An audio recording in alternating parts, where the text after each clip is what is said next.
আসসালামু আলাইকুম প্রিয় শিক্ষার্থীরা, হাই স্কুল ইংলিশ চ্যানেলের আজকের ক্লাসে সবাইকে স্বাগতম। আজকে আমরা রাইট ফর্ম অফ ভার্ব সম্পর্কে আলোচনা করব। এটি রাইট ফর্ম অফ ভার্বের পঞ্চম ক্লাস। যারা পূর্বের ক্লাসগুলো দেখোনি তারা চ্যানেল থেকে পূর্বের ক্লাসগুলো দেখে নেবে। চলো তবে শুরু করা যাক। Rule number 21, as though as if এর ব্যবহার। অ্যাজ দো বা অ্যাজ ইফ যুক্ত বাক্যের প্রথম অংশে প্রেজেন্ট টেন্স হলে পরের অংশে পাস্ট ইনডিফিনিট টেন্স হয়, আর প্রথম অংশে পাস্ট টেন্স হলে পরের অংশে পাস্ট পারফেক্ট টেন্স হয়। উদাহরণগুলো লক্ষ্য করো। He speaks as though he understand everything.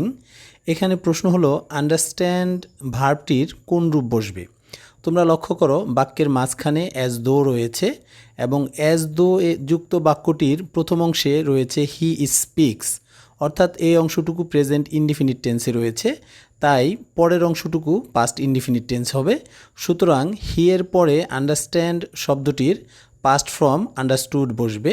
তোমরা উত্তরটি লক্ষ্য করো, he speaks as though he understood everything. দ্বিতীয় প্রশ্নটি লক্ষ্য করো, she spoke as if I not hear her. এখানে প্রশ্ন হলো হেয়ার শব্দটির কোন রূপ বসবে। তোমরা লক্ষ্য করো বাক্যের মাঝখানে অ্যাজ ইফ রয়েছে এবং অ্যাজ ইফের পূর্বের অংশে বা সামনের অংশে she spoke past indefinite tense রয়েছে। সুতরাং অ্যাজ ইফের পরের অংশে পাস্ট পারফেক্ট টেন্স হবে, অর্থাৎ একটি সাবজেক্ট বসবে, একটি হ্যাড বসবে এবং হেয়ারের পাস্ট পার্টিসিপল ফর্ম বসবে। উত্তরটি লক্ষ্য করো, she spoke as if I had not heard her. যেহেতু বাক্যটি নেগেটিভ তাই হ্যাডের পরে নটটি বসেছে।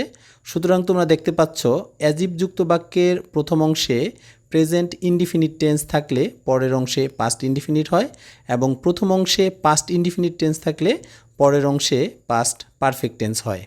Rule number 22, as though as if এবং উইশ এর আরেকটি নিয়ম। As though as if wish ইত্যাদি দ্বারা কোনো অবাস্তব কল্পনা বা ইচ্ছা প্রকাশ করলে সাবজেক্ট যাই হোক না কেন, আই, হি, শি বা ইট যাই হোক না কেন, ব্র্যাকেটের ভেতরে যদি তোমরা দেখো বি ভার্ব রয়েছে তাহলে বি ভার্বটি সবসময় ওয়ার হয়।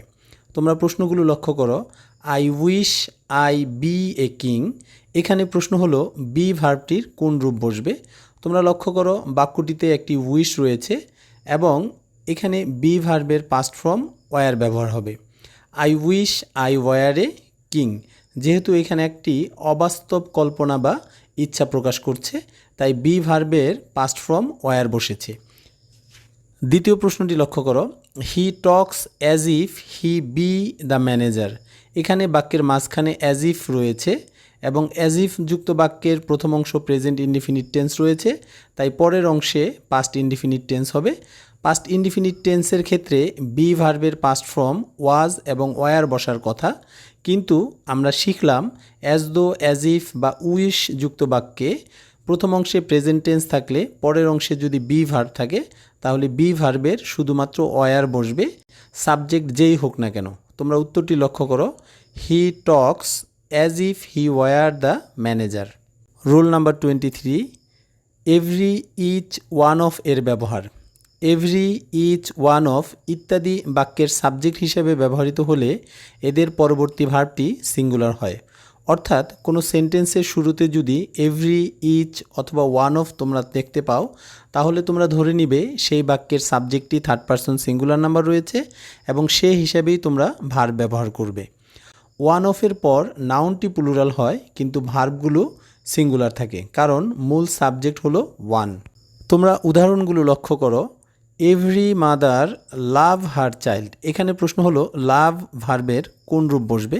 তোমরা লক্ষ্য করো বাক্যের শুরুতে এভরি রয়েছে, তাই এভরি মাদার সাবজেক্টটিকে আমরা সিঙ্গুলার নাম্বার ধরব এবং লাভ ভার্বের সাথে একটি এস যুক্ত করব। উত্তরটি লক্ষ্য করো, every mother loves her child. দ্বিতীয় প্রশ্নটি লক্ষ্য করো, each of the boys be present today. এখানে প্রশ্ন হলো বি ভার্বের কোন রূপ বসবে। যেহেতু বাক্যের শুরুতে ইচ রয়েছে তাই এখানে আমরা সিঙ্গুলার নাম্বার ধরব সাবজেক্টকে এবং বি ভার্বের সিঙ্গুলার রূপ ইজ ব্যবহার হবে। Each of the boys is present today. তৃতীয় প্রশ্নটি লক্ষ্য করো, one of my friends live in Dhaka. এখানে প্রশ্ন হলো লিভ ভার্বের কোন রূপ বসবে। যেহেতু বাক্যের শুরুতে ওয়ান অফ রয়েছে তাই সাবজেক্টটিকে আমরা সিঙ্গুলার ধরব এবং লিভ ভার্বের পরে একটি এস যুক্ত করব। তোমরা উত্তরটি দেখো, one of my friends lives in Dhaka. Rule number 24, modal auxiliaries এর নিয়ম। মডাল অক্সিলারিগুলো হচ্ছে can, could, may, might, shall, should, will, would, must, ought, need, dare ইত্যাদি। এই অক্সিলারিগুলোকে মডাল অক্সিলারি বলা হয়। রাইট ফর্ম অফ ভার্বের প্রশ্নে ব্র্যাকেটের আগে যদি তোমরা দেখতে পাও মডাল অক্সিলারি রয়েছে, তাহলে ব্র্যাকেটের ভার্বটিকে তোমরা মূল ভার্ব বসাবে। এই ভার্বের সাথে কোনো অ্যাস বা ইএস বা আইএনজি বা এই ভার্বটির পাস্ট ফর্ম বা পাস্ট পার্টিসিপল ফর্ম বসাবে না। তাহলে আমরা বুঝতে পারলাম মডাল অক্সিলারির পরে সবসময় মূল ভার্ব বসাতে হয়। তোমরা উদাহরণগুলো লক্ষ্য করো। He can do the work. এখানে প্রশ্ন হলো ডু ভার্বের কোন রূপ বসবে। যেহেতু ডু ভার্বের আগে একটি মডাল অক্সিলারি রয়েছে, তাহলে ডু ভার্বের মূল ভার্ব ডুই এখানে বসবে। তোমরা উত্তরটি লক্ষ্য করো, he can do the work. You should respect your parents. এখানে প্রশ্ন হলো রেসপেক্ট ভার্বটির কোন রূপ বসবে। যেহেতু রেসপেক্ট ভার্বের আগে একটি মডাল অক্সিলারি রয়েছে, তাই রেসপেক্ট ভার্বের মূল ভার্ব রেসপেক্টই হবে, এখানে কোনো চেঞ্জ হবে না। You should respect your parents. তৃতীয় প্রশ্নটি লক্ষ্য করো, we must obey the law. এখানে প্রশ্ন হলো ওবে ভার্বের কোন রূপ বসবে। যেহেতু ওবের পূর্বে একটি মডাল অক্সিলারি ভার্ব রয়েছে, তাই ওবের মূল ভার্বই বসবে এখানে। We must obey the law. Rule number 25, if বা কন্ডিশনাল সেন্টেন্সের নিয়ম। ইফ যুক্ত কোনো সেন্টেন্সের ইফ যুক্ত অংশে যদি প্রেজেন্ট ইনডিফিনিট টেন্স হয়, তাহলে পরের অংশটি ফিউচার ইনডিফিনিট টেন্স হয়।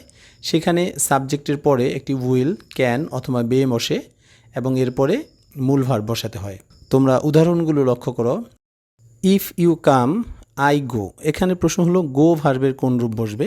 তোমরা দেখো এটি একটি ইফ যুক্ত সেন্টেন্স এবং ইফ যুক্ত অংশে সাবজেক্টের পরে ভার্বের প্রেজেন্ট ফর্ম অর্থাৎ প্রেজেন্ট ইনডিফিনিট টেন্স হয়েছে, তাই পরের অংশে সাবজেক্টের পরে একটি উইল অথবা ক্যান অথবা মে বসবে এবং মূল ভার্ব বসবে। তাহলে উত্তরটি হবে if you come I will go. তোমরা দ্বিতীয় প্রশ্নটি লক্ষ্য করো। If it rains we not play today. এখানে প্রশ্ন হলো প্লে ভার্বের কোন রূপ বসবে।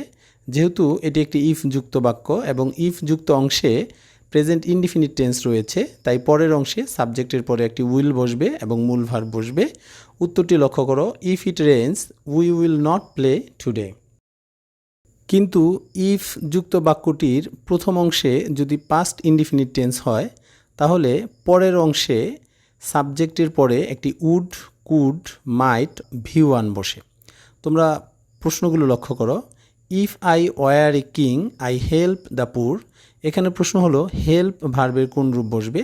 যেহেতু ইফ যুক্ত অংশে পাস্ট ইনডিফিনিট টেন্স রয়েছে, তাই পরের অংশে সাবজেক্টের পরে একটি উড, কুড, মাইট বসবে এবং হেল্প ভার্বের প্রেজেন্ট ফর্ম বসবে।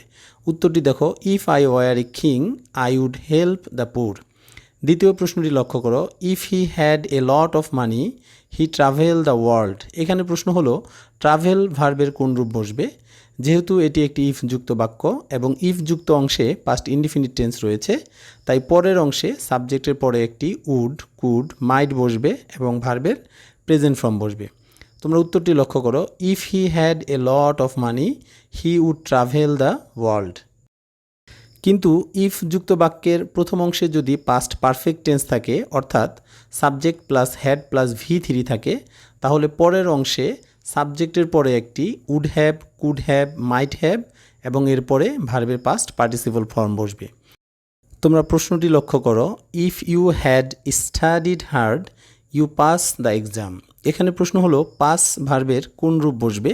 যেহেতু এটি একটি ইফ যুক্ত বাক্য এবং ইফ যুক্ত অংশে পাস্ট পারফেক্ট টেন্স রয়েছে, তাই পরের অংশে সাবজেক্টের পরে একটি উড হ্যাভ, কুড হ্যাভ অথবা মাইট হ্যাভ বসবে এবং মূল ভার্বের পাস্ট পার্টিসিপল ফর্ম বসবে। তোমরা উত্তরটি লক্ষ্য করো। If you had studied hard you would have passed the exam. পরের প্রশ্নটি দেখো। If I had seen him I tell him the news. এখানে প্রশ্ন হলো টেল ভার্বের কোন রূপ বসবে। যেহেতু এটি একটি ইফ যুক্ত বাক্য এবং ইফ যুক্ত অংশে পাস্ট পারফেক্ট টেন্স রয়েছে, তাই পরের অংশে সাবজেক্টের পরে একটি উড হ্যাভ, কুড হ্যাভ বা মাইট হ্যাভ বসবে এবং টেল ভার্বের পাস্ট পার্টিসিপল ফর্ম বসবে। If I had seen him I would have told him the news. এখানে তোমাদের প্র্যাকটিসের জন্য কিছু প্রশ্ন দেওয়া হয়েছে। নিচের বাক্যগুলোতে ব্র্যাকেটের ভার্বের সঠিক রূপ তোমরা বসাবে। A student must follow the school rules. দেখো এখানে ব্র্যাকেটের পূর্বে মাস্ট একটা মডাল অক্সিলারি ভার্ব রয়েছে। আমরা কিছুক্ষণ আগে মডাল অক্সিলারি ভার্বের নিয়মটা পড়েছি। তোমরা পেছনে গিয়ে মডাল অক্সিলারির ব্যবহারের নিয়মটি দেখে আসবে এবং ভার্বের সঠিক রূপটি এখানে বসাবে। দ্বিতীয় প্রশ্নটি দেখো, if I had a camera I take a picture. এখানে প্রশ্ন হলো টেক ভার্বের কোন রূপ বসবে। তোমরা এতক্ষণে লক্ষ্য করেছো যে বাক্যের শুরুতে একটি ইফ রয়েছে। আমরা অলরেডি ইফের 3টি নিয়ম পড়েছি। তোমরা পিছনে গিয়ে ইফের নিয়মগুলো দেখবে এবং সেখান থেকে নিয়মটি শিখে এসে দ্বিতীয় প্রশ্নটির সঠিক উত্তরটি এখানে বসাবে। If they start earlier they would not have miss the train. এটাও ইফযুক্ত বাক্যের নিয়ম। তোমরা পেছন থেকে ইফযুক্ত বাক্যের নিয়মগুলো দেখে এই স্টার্ট ভার্বের সঠিক রূপটি এখানে বসাবে। ইট মে রেইন টুডে। এই প্রশ্নটিতে একটি মডাল অক্সিলারি ভার্ব রয়েছে মে। আমরা অলরেডি মডাল অক্সিলারি ভার্বের নিয়মটি পড়েছি। তোমরা সেটি দেখে এসে এই রেইন ভার্বের সঠিক রূপ বসাবে। If you heat water to 100 degree Celsius it boil. এই নিয়মটি যদিও ইফযুক্ত বাক্যের নিয়ম, তবে এখানে একটু কথা বলে রাখি। যদি ইফযুক্ত কোনো বাক্যের পরের অংশটি চিরন্তন সত্য কোনো কথা হয় তাহলে সেটা প্রেজেন্ট ইনডিফিনিট টেন্স হয়। এটার উত্তর হবে if you heat water to 100 degree Celsius it boils. এটা প্রেজেন্ট টেন্সে হবে, কারণ চিরন্তন সত্য কথা সবসময় প্রেজেন্ট টেন্সেই লিখতে হয়। পরের প্রশ্নটি দেখো, I wish my father B alive today. এখানে প্রশ্ন হলো বি ভার্বের কোন রূপ বসবে। দেখো এখানে একটি উইশ রয়েছে। আমরা কিছুক্ষণ আগে উইশের নিয়ম পড়েছি। তোমরা সেখান থেকে উইশের নিয়মটি দেখে এসে এখানে বি ভার্বের সঠিক রূপ বসাবে। He walks as if he be lame. এখানে প্রশ্ন হলো বি ভার্বের কোন রূপ বসবে। তোমরা অলরেডি দেখতে পাচ্ছ যে বাক্যের মাঝখানে অ্যাজ ইফ রয়েছে। আমরা কিছুক্ষণ আগেই অ্যাজ ইফের নিয়মটি পড়েছি। তোমরা সেই নিয়মটি দেখে এসে এখানে বি ভার্বের সঠিক রূপ বসাবে। তোমাদের সুবিধার জন্য এখানে উত্তরমালা দেওয়া হয়েছে বা অ্যান্সার কিগুলো দেওয়া হয়েছে। প্রত্যেকটি প্রশ্নের উত্তর এখানে রয়েছে। তোমাদের লেখা উত্তরগুলোর সাথে এখানে দেওয়া উত্তরগুলো মিলাবে। যদি তোমাদের কোনো বুঝতে সমস্যা হয় তাহলে তোমরা অবশ্যই কমেন্ট করবে। এই ছিল আজকের ক্লাস। আশা করি তোমরা ক্লাসটি বুঝতে পেরেছো। যদি কোনো প্রশ্ন থাকে তাহলে কমেন্ট করো। ভিডিওটি ভালো লাগলে লাইক করো, শেয়ার করো এবং চ্যানেলটি অবশ্যই সাবস্ক্রাইব করবে। দেখা হচ্ছে পরবর্তী ক্লাসে। সেই পর্যন্ত সবাই ভালো থেকো। খোদা হাফেজ।